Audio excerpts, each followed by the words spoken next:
नमो बुद्धाय. मित्रांनो, त्रिरत्न 358 या यूट्यूब चॅनलमध्ये आपणा सर्वांचं हार्दिक स्वागत आहे. मित्रांनो, आपण या चॅनलच्या माध्यमातून तथागत बुद्ध आणि त्यांचा धम्म या ग्रंथाचं वाचन करत आहोत आणि या ग्रंथामधील तथागत बुद्धांचं तत्त्वज्ञान, विचारधारा, रिसर्च आपण समजावून घेत आहोत. आज आपण एक अतिशय महत्त्वाचा विषय या ठिकाणी समजावून सांगण्याचा प्रयत्न मी करणार आहे.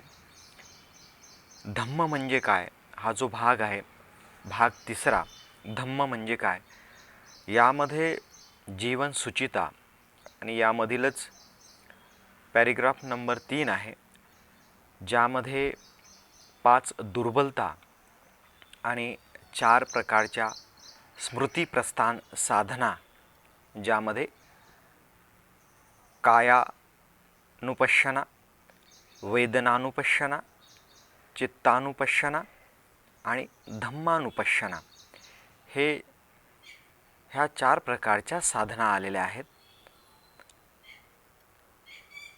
बाबासाहेबांच्या इंग्रजी ग्रंथामध्ये, मूळ इंग्रजी प्रतीमध्ये कॉन्टेम्प्लेशन हा शब्द वापरलेला आहे, म्हणजे गहन चिंतन करणे.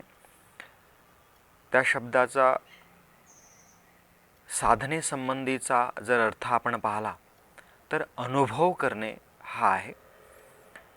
कारण केवळ चिंतन आणि मनन करून बुद्धीच्या स्तरावर कोणताही अनुभव न घेता आपल्याला योग्य ते ज्ञान होऊ शकत नाही.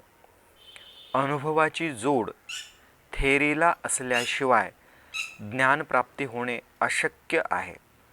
म्हणूनच हा भाग समजून घेण्यासाठी आपल्याला काही रेफरन्सेस पाहावे लागतील. जीवन सुचिता, धम्म म्हणजे काय हा भाग आपण पाहतो. तर यामध्ये हे जे कायानुपश्यना, वेदनानुपश्यना, चित्तानुपश्यना आणि धम्मानुपश्यना ह्या ज्या साधनेचा जो भाग आलेला आहे, ध्यान करण्याचा जो भाग आलेला आहे, हा महासतिपट्ठान सुत्त, त्रिपिटकामधलं महासतिपट्ठान सुत्त या सूत्रामधला हा रेफरन्स आहे. मित्रांनो, विश्वरत्न बोधिसत्व डॉक्टर बाबासाहेब आंबेडकर यांनी बुद्ध आणि त्यांचा धम्म हा जो ग्रंथ लिहिला आहे, या ग्रंथ लिहिण्या अगोदर त्यांनी संपूर्ण पाली त्रिपिटक, उपनिषद, वेद, कुराण, बायबल या सर्व धार्मिक ग्रंथांचा अभ्यास केला आणि त्यानंतर हा ग्रंथ लिहिण्यात आलेला आहे. तर हा जो भाग आहे हा महासतिपट्ठान सुत्तामधला रेफरन्स आहे, ज्यामध्ये म्हटलं आहे, कतमे चत्तारो इद भिक्कवे भिक्खू काये कायानुपस्सी विहरति आतापि संपजानो सतीमा विनेयलोके अभिज्ञा दो मनस्सं वेदनानुपस्सी विहरति चित्ते चित्तानुपस्सी विहरति धम्मेषु धम्मानुपस्सी विहरति आतापि संपजानो सतीमा विनेयलोके अभिज्ञा दो मनस्सं. पाली लँग्वेज आहे. महत्त्वाची गोष्ट आहे की यामध्ये 4 शब्द आहेत. ध्यान करण्याच्या 4 विधी दिलेले आहेत. एक आहे कायानुपस्सना, वेदनानुपस्सना, चित्तानुपस्सना आणि धम्मानुपस्सना. मित्रांनो, याच्यामध्ये वारंवार पस्सना शब्द आलेला आहे. तुम्ही जर बाबासाहेबांचा इंग्रजी ग्रंथ जर वाचला तर त्यामध्ये पस्सना शब्द नाही आहे. कॉन्टेम्प्लेशन असा शब्द बाबासाहेबांनी वापरलेला.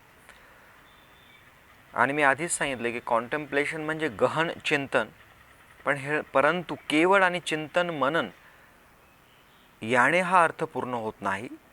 ज्ञानप्राप्ती करता त्याला अनुभव असणे फार गरजेचं आहे आणि तो स्वअनुभव असला पाहिजे. स्वतःच्या मनाचा, स्वतःच्या विकारांचा, स्वतःच्या सद्गुणांचा, स्वतःच्या दुर्गुणांचा स्वअनुभव, प्रत्यक्ष ज्ञान, प्रज्ञा असणे फार गरजेचं आहे. या ठिकाणी हा जो पस्सना शब्द आहे, आणि आज विपश्यना ध्यान साधना केंद्रांवर जी विपश्यना साधना शिकवल्या जात आहे हे स्पष्ट होणे फार गरजेचं आहे. कारण यामध्ये फार गैरसमज निर्माण झालेले आहेत. यासंबंधी बऱ्याचशा लेखकांनी पुस्तकं लिहिलेली आहेत. बरेचसे अभ्यासक लोक, साहित्यिक, विद्वान लोक यासंबंधी बोलत असतात, चर्चा करत असतात, पुस्तकं लिहिलेली आहेत. त्यामध्ये त्यांची मतं त्यांनी परखडपणे मांडलेली आहेत.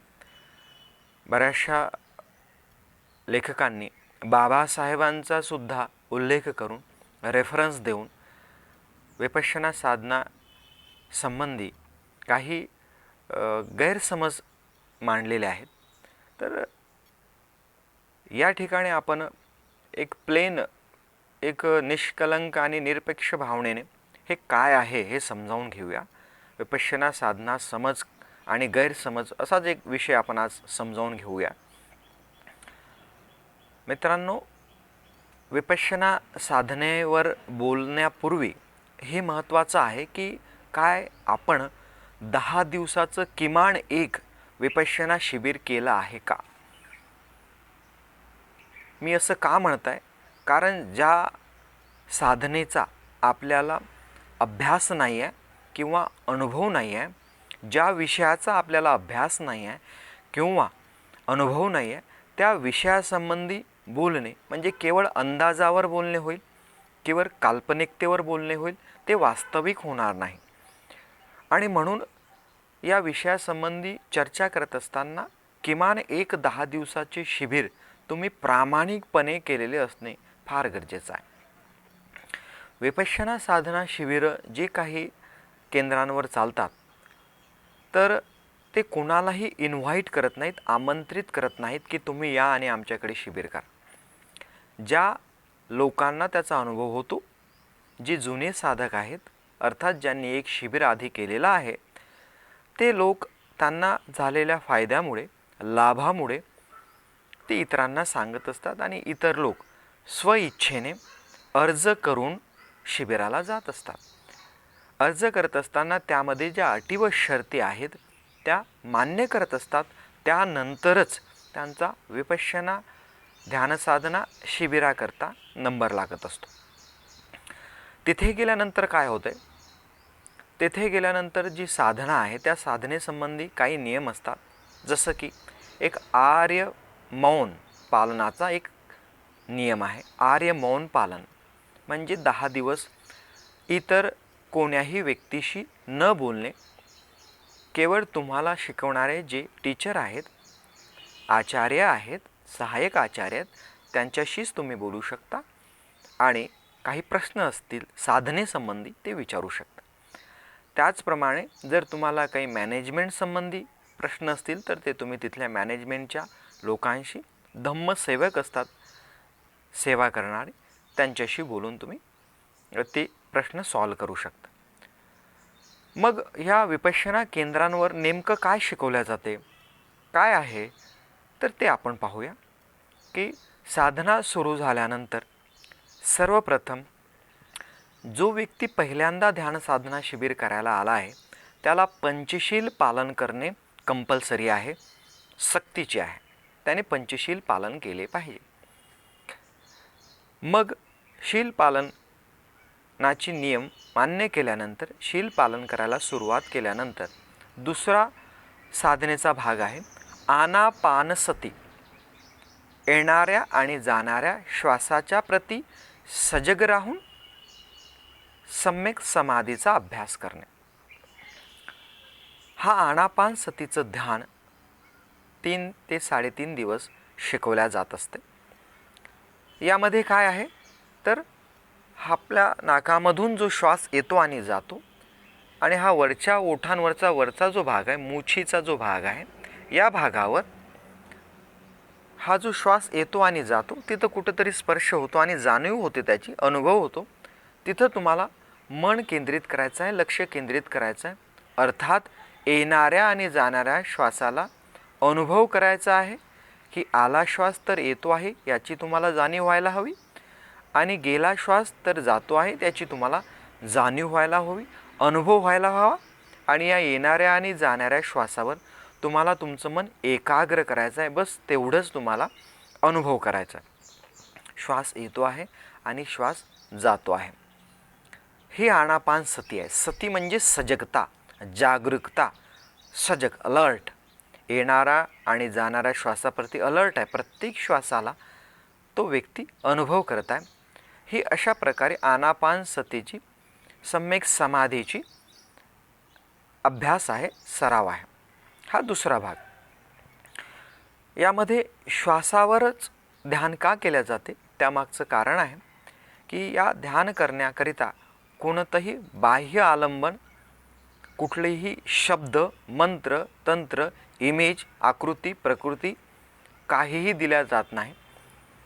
नॅचरल, नैसर्गिक श्वास जो सर्वांना आहे आणि तो सहजरित्या उपलब्ध आहे. सहज तुम्ही त्याचा नैसर्गिकतेने अनुभव घेऊ शकता. त्याचप्रमाणे या श्वासाचा तुमच्या मनाशी संबंध आहे, तुमच्या मानसिक विकारांशी संबंध आहे. म्हणून हा श्वास मनापर्यंत पोहोचण्याचं एक माध्यमसुद्धा आहे. तुम्ही ध्यान साधना करायला गेल्यानंतर याचा आणखी तुम्हाला स्पष्ट माहिती दिल्या जाते. म्हणून हा श्वास घेण्यात आलेला आहे आणि तोही नैसर्गिक श्वास जसा येतो जसाही जातो त्याप्रमाणे. तर ही एक आनापान सती ही एक साधना शिकवली जाते. आणि त्यानंतर 4थ्या दिवसापासून तुम्हाला विपश्यना साधना शिकवली जाते. ही विपश्यना साधना काय आहे तर विपश्यना म्हणजे विशेष पद्धतीने पाहणे. विशेष पद्धतीने पाहणे याचा अर्थ जसा आहे तसा अनुभव घेणे. वास्तविक स्वरूप काय आहे ते वास्तविक स्वरूप अनुभवणे. आणि विपश्यना ही साधना तुम्हाला तुमच्या शरीरामध्ये उत्पन्न होणाऱ्या ज्या वेदना आहेत, ज्याला संवेदना म्हटलं आहे, तुम्हाला जे फील होत आहे, तुमच्या शरीरामध्ये जे बायोकेमिकल रिॲक्शन्स होत आहेत, क्रिया आणि प्रतिक्रिया होत आहेत आणि ते तुम्हाला शरीरावर कुठंतरी जाणवत असतात. ज्या संवेदनांशी मन डायरेक्टली जोडलेलं असते त्या संवेदनांप्रतीच ते लोभ आणि द्वेष करत असते, प्रतिक्रिया करत असते. या संवेदनांना आधार बनवून, माध्यम बनवून, आलंबन बनवून विपश्यना साधनेचा अभ्यास केला जातो. आणि मनातील विकार, मानसिक विकृतींना नष्ट करण्याचं, मनाला शुद्ध करण्याचा अभ्यास केला जातो. पस्सना, महासतिपट्ठान सुत्तामध्ये हा जो शब्द आला आहे पस्सना, यालाच मराठीमध्ये विपश्यना म्हटलं आहे, पश्यना म्हटलं आहे. अर्थात अनुभव करणे. कायानुपश्यना करत असताना कायेचा अनुभव करणे, वेदनानुपश्यना करत असताना वेदनेचा अनुभव करणे, शरीरातील संवेदनांचा अनुभव करणे, चित्तानुपश्यना करत असताना चित्त, मन, विचार यांचा अनुभव करणे आणि धम्मानुपश्यना करत असताना चित्तामध्ये उत्पन्न होणारे जे विचार आहेत, विषय आहेत त्यांचा अनुभव करणे. मित्रांनो, या सर्व भागामध्ये अनुभव हाच सर्वात महत्त्वाचा आहे. आणि हा अनुभव वास्तविक अनुभव असायला हवा, शुद्ध अनुभव असायला हवा, कुशल चित्ताची एकाग्रता आणि कुशल चित्ताचा अनुभव असायला हवा. अर्थात कोणत्याही प्रकारचा लोभ किंवा द्वेष उत्पन्न न करता वास्तविक स्वरूप स्वीकारून अनुभव करता यायला हवा. अशा पद्धतीने विपश्यना शिकवल्या जात असते. त्यानंतर एक मैत्री भावना 10व्या दिवशी शिकवल्या जाते. ही 8-9 दिवस जे काही तुमचं मन शांत झालं, मानसिक विकार ज्या काही थोड्या प्रमाणात नष्ट झालेत, कमी झालेत, तुमचं मन शांत झालं, तर हे शांत मन जे असते, निर्मळ मन जे असते, आनंदी मन जे असते, प्रसन्न मन जे असते, या प्रसन्न मनाने इतरही प्राणीमात्रांप्रती मंगल मैत्री करणे, शुभकामना करणे, त्यांचंही मंगल हो, कल्याण हो, हे मनाच्या आधारावर अनुभवातून मंगल कामना करणे. तर ह्या अशा पद्धतीने विपश्यना केंद्रांवर ही ध्यान साधना शिकवल्या जाते. आपण शिबिर केल्यानंतर आपल्याला आणखी यामध्ये अनुभवावर आधारित ज्ञान प्राप्त होईल. अनुभवाने हे समजेल. तर अशा पद्धतीने हे शिबिर आहे. अशा पद्धतीने या शिबिरामध्ये हे ध्यान साधना शिकवल्या जाते. आणि ह्याची जी नियम आहेत ते केवळ आणि केवळ 10 दिवसापुरतेच सीमित आहेत. 10 दिवसानंतर तुम्ही स्वतंत्र असता. तुम्हाला साधना करायची, नाही करायचं, शील पालन करायचं, नाही करायचं हे तुम्हाला स्वतः ठरवायचं आहे. 10 दिवसानंतर तुमच्यावर कोणतीही जबरदस्ती नाही आहे. मित्रांनो, बुद्ध आणि त्यांचा धम्म ग्रंथामध्ये जीवन सुचिता जो भाग आहे आणि इतरही काही भाग आहेत, त्या भागामध्ये स्पष्टरित्या विपश्यना साधना करण्यासंबंधीचे रेफरन्स आलेले आहेत. विपश्यना शब्दाचा उल्लेख तिथं दिसत नाही आहे, म्हणून काही लोक ते स्वीकार करत नाहीत. परंतु त्याचा जर त्रिपिटकामधला जर रिफरन्स आपण घेतला, संदर्भ घेतला, तर महासतिपट्ठाण सूत्रामध्ये आणि इतरही बऱ्याचशा आनापानसती सूत्रामध्ये, बऱ्याचशा सूत्रांमध्ये त्याचा स्पष्ट रेफरन्स आहे. अष्टांगिक मार्गामध्ये सम्यक समाधी आणि सम्यक दृष्टीचा जो आपल्याला प्रॅक्टिकल अनुभव घ्यायचा आहे, प्रॅक्टिकल प्रॅक्टिस जी आपल्याला करायची आहे, अनुभवाचा जो अभ्यास आपल्याला करायचा आहे, तो अभ्यास साधना केल्याशिवाय होत नाही. कारण अभ्यास करणारे खूप लोक आहेत, खूप साहित्यिक आहेत, खूप विद्वान लोक आहेत, ज्यांनी स्वतः बुद्धिस्ट लिटरेचरचा खूप गहन अभ्यास केला आहे आणि त्यावर अनेक पुस्तकं लिहिली आहे, प्रशंसनीय आहेत. खरोखरच ते लोक विद्वान आहेत. परंतु चित्त शुद्ध करण्याकरता, मन शुद्ध करण्याकरता, मानसिक विकार नष्ट करण्याकरता, बुद्धाचा धम्म खऱ्या अर्थाने समजवून त्याचा लाभ घेण्याकरता अनुभवाची जोड त्याला असणे गरजेचं आहे. अन्यथा ते पूर्ण होत नाही. मग असं असताना बऱ्याचशा लोकांचं म्हणणं असं आहे, त्यांचं म्हणणं आहे की बाबासाहेबांनी याला नकार दिला. एक उदाहरण दिलं जातं की बाबासाहेबांना चालता बुद्ध हवा होता. माझ्यासोबतही एका व्यक्तीने अशा पद्धतीने चर्चा केली होती की बाबासाहेबांना ध्यान करणारा वगैरे बसलेला बुद्ध आवडत नव्हता. त्यांचं असं म्हणणं होतं. बाबासाहेबांचं असं मत होतं की बाबासाहेबांना चालता बुद्ध हवा होता. मग त्यावेळेस मी त्यांच्याशी सुद्धा एक सुसंवाद साधला की मान्य आहे, बाबासाहेबांचं असं म्हणणं होतं की बाबासाहेबांना चालता बुद्ध हवा होता. मित्रांनो, फार महत्त्वाचे शब्द आहेत की बाबासाहेबांना चालता बुद्ध हवा होता. चालता कोण हवा होता? तर बुद्ध हवा होता. आणि बुद्ध म्हणजे काय? तर बुद्ध ही एक ज्ञानाची अवस्था आहे. शील सदाचाराचं पालन करून ज्या व्यक्तीने विद्याचरण संपन्न, विद्याही आहे आणि आचरणही आहे, असा तो व्यक्ती आहे जो ज्ञान संपन्न आहे, शील संपन्न आहे. बुद्ध. बाबासाहेब म्हणतात की मला निष्ठावान लोक हवी आहेत, प्रामाणिक लोक हवी आहेत चळवळ चालवण्याकरता. निष्ठावान, प्रामाणिक, शीलवान लोक मला हवी आहेत. बुद्धीची कमतरता जी आहे ती मी भरून काढेल. मित्रांनो, विपश्यना साधनेचं हे स्टेजेस आहेत, या पायऱ्या आहेत की शील सदाचाराचं पालन करणे गरजेचं आहे, मनाला एकाग्र करणे गरजेचं आहे आणि मनाला शुद्ध करणे गरजेचं आहे. मग या माध्यमातून जर प्रामाणिक शील सदाचार पालन करणारे लोक जर आपल्याला मिळत असतील आणि त्यांना जर योग्य पद्धतीने बाबासाहेबांची मोमेंट, चळवळ जर समजावून सांगितले, तर प्रामाणिक निष्ठावान लोक आपल्याला मिळणार आहेत.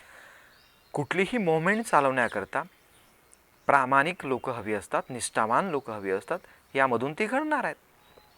त्यांना आंदोलनाची भूमिका समजावून सांगावी लागणार आहे. तर बाबासाहेबांना प्रामाणिक लोक हवी होती, धोकेबाज लोक हवी नव्हती. मग प्रामाणिक लोक म्हणजे काय? बुद्धासारखी लोक म्हणजे काय? तर शील सदाचाराचं पालन करणारी, ज्यांचं मन एकाग्र आणि स्थिर आहे, जे एका गोष्टीवर निष्ठावान आहेत आणि जे मानव कल्याणाकरता खऱ्या अर्थाने त्यांची इच्छा आहे, ज्याला आपण मंगल मैत्री म्हणतो, की लोकांची जी दुःख आहेत ती दूर करण्याकरता ते कटिबद्ध आहेत. कारण कोणतीही साधना आपण शिकत असू, विपश्यना साधना असेल, इतर काही असेल, इतर कुठले टेक्निकल कोर्सेस असतील किंवा मोटिवेशनल कोर्सेस असतील, तुम्हाला मनासंबंधी इतरही काही साधना असतील, तुम्ही शिकत असाल, तुम्हाला त्या वैयक्तिकच आहेत. कोणत्याही व्यक्तीला वैयक्तिकरित्या तुम्ही अडवू शकत नाहीत. त्याचं स्वातंत्र्य तुम्ही बाधित करू शकत. तो व्यक्तिगत करत असेल आणि त्याने केलं पाहिजे. विपश्यना साधनासुद्धा स्वतःच्या पर्सनल डेव्हलपमेंट करता तुम्ही करू शकता, स्वतःच्या दुःख मुक्ती करता, तुमची विकार नष्ट करण्याकरता आपण करू शकतो, निश्चितच कोणीही अडवू शकत नाही. परंतु बाबासाहेब आणि बुद्धांचा जेव्हा आपण विचार करतो त्यावेळेस हे महत्त्वाचं आहे की तुम्ही जे काही प्राप्त केलं आहे, ती धनसंपत्ती असेल, तुमचं नाव असेल, तुमची विद्वत्ता असेल, ध्यान साधनेच्या माध्यमातून तुम्ही तुमचं चित्त शुद्ध केलं असेल, या सर्व बाबींचा समाजाकरता काय उपयोग आहे? तुम्ही समाजाकरता त्याचा उपयोग करता का? तुम्ही समाजामधले जे समस्या आहेत, बहुजन समाज, मी केवळ एका जाती धर्म पंथाशी निगडीत किंवा सीमित नाही म्हणत आहे, सर्व मनुष्य प्राण्यांकरिता तुम्ही तुमच्या विद्वत्तेचा त्यांना सुखी करण्याकरता, त्यांचे दुःख दूर करण्याकरता उपयोग करत आहात का? तुम्ही तुमच्या धनसंपत्तीचा उपयोग करता का?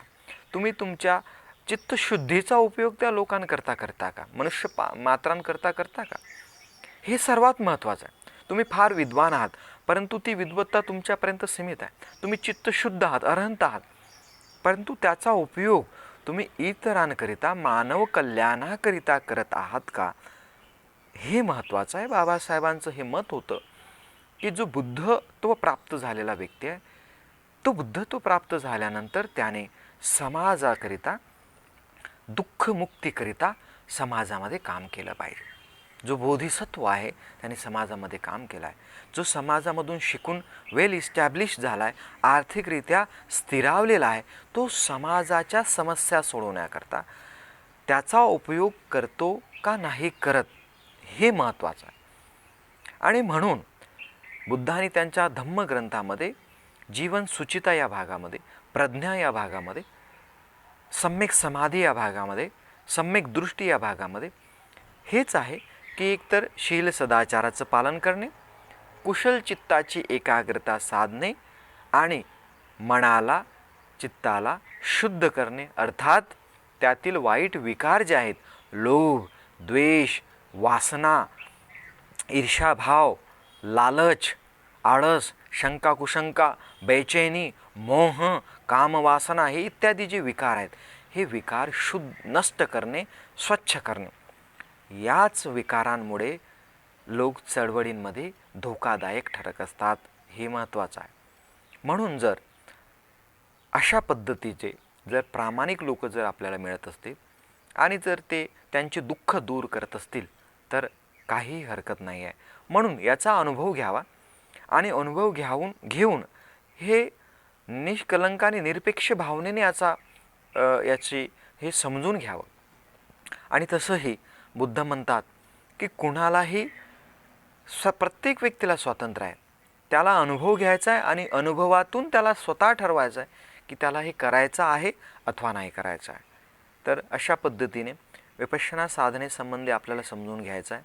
आणि ग्रंथामध्ये हा जो भाग आहे, कायेची साधना, वेदनाची साधना, चित्ताची साधना आणि धम्मानुसाधना, धम्मानुपश्यना, हे चारही भाग मी येणाऱ्या पुढील व्हिडिओमध्ये प्रत्येक भाग स्पष्टरित्या प्रत्येक भागाचं स्पष्टीकरण देणार आहे. ते आपण निश्चितपणे पूर्णतः समजून घेणार आहोत. तर अशा पद्धतीने आजच्या भागामध्ये विपश्यना साधनेसंबंधीचं आपल्याला माहिती मिळाली असेल. काही शंका असल्यास आपण निश्चितपणे मला विचारू शकता आणि यामधून आपण निश्चितपणे एक योग्य निर्णय घेऊ शकाल अशी मी अपेक्षा करतो आणि या ठिकाणी थांबतो. धन्यवाद.